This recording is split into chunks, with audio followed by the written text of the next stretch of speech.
सांगलीमधून एक breaking news आपल्या समोर येते आहे। ईश्वरपूर नगर परिषद निवडणुकीत भाजपा महायुतीला धक्का। राष्ट्रवादी शरद पवार गटाचे जयंत पाटलांची एकहाती सत्ता। नगराध्यक्षपदाच्या निवडणुकीत आनंदराव मलगुंडे विजयी। राष्ट्रवादी शरद पवार गटाचे 23 नगरसेवक विजयी, महायुतीचे 7 नगरसेवक विजयी।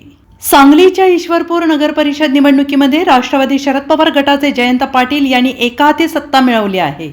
नगराध्यक्षपदाचे उमेदवार आनंदराव मलगुंडे हे देखील विजयी झाले आहेत। 30 जागांपैकी या ठिकाणी राष्ट्रवादी शरद पवार गटाला तब्बल 23 जागांवर विजय मिळालेला आहे, तर भाजपा महायुतीला 7 जागांवर समाधान मानावं लागलेलं आहे।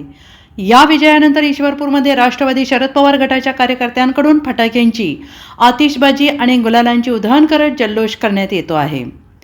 Bureau report SBN Marathi, Sangli.